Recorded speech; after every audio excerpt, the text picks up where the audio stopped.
ഈ ഗാർഡനിങ് ഒരു സ്കില്ല് തന്നെയാണല്ലേ?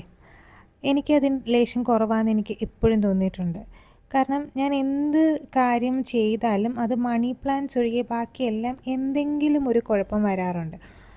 ഒന്നാമത്തെ കാര്യം, ഞാൻ എന്തെങ്കിലും നട്ട് അതൊന്ന് വളർന്നു വരുമ്പോഴത്തേനും ഞങ്ങൾ അടുത്ത നാട്ടിൽ പോകാനുള്ള സമയമാവും. പോയിട്ട് തിരിച്ചു വരുമ്പോഴത്തേനും അത് ഉണങ്ങിപ്പോയിട്ടുണ്ടായിരിക്കും. അല്ലെങ്കിൽ അതിന് എന്തെങ്കിലും ഒരു പ്രോബ്ലം വരും. ഇപ്പം നിങ്ങൾ കാണുന്ന ആ ഒരു പച്ചപ്പ് കൂടുതലും മണി പ്ലാന്റ്സിൻ്റെയാണ്. അത് എന്താ പറയുന്നത്, വലിയ മെയിൻ്റനൻസ് ഒന്നും വേണ്ടല്ലോ, അതങ്ങ് വളർന്നോളുമല്ലോ. അങ്ങനെ പിന്നെ ഈ മിനി ലീവ്സ് ഇത്രയും ഞാൻ വാങ്ങിയതല്ല, എനിക്ക് ഫ്രീ കിട്ടിയതാണേ.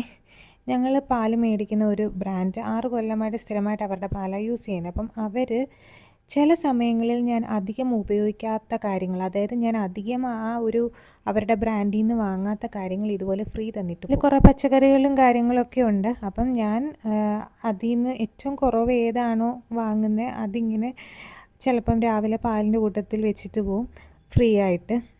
അപ്പം അതിൻ്റെ കൂട്ടത്തിൽ കിട്ടിയ മിൻറ്റാണ്. ഞാൻ വിചാരിച്ചു അതൊന്ന് വളർത്തിയെടുക്കാം. ഇത് ഞാൻ ഓൾറെഡി ഒന്ന് വളർത്തിയെടുത്ത് നല്ല രീതിയിൽ വളർന്നു വരുമായിരുന്നു. പക്ഷേ ഇത് കണ്ടോ, ഇത് ഇങ്ങനെ ഇല ഇങ്ങനെ കരിഞ്ഞ പോലെ വരുന്നു.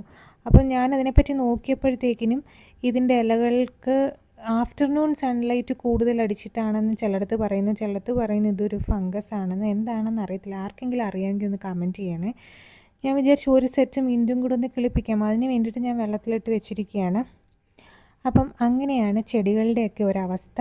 അപ്പോൾ ഇന്നത്തെ വീഡിയോ അത്രയേ ഉള്ളൂ. ടാറ്റാ.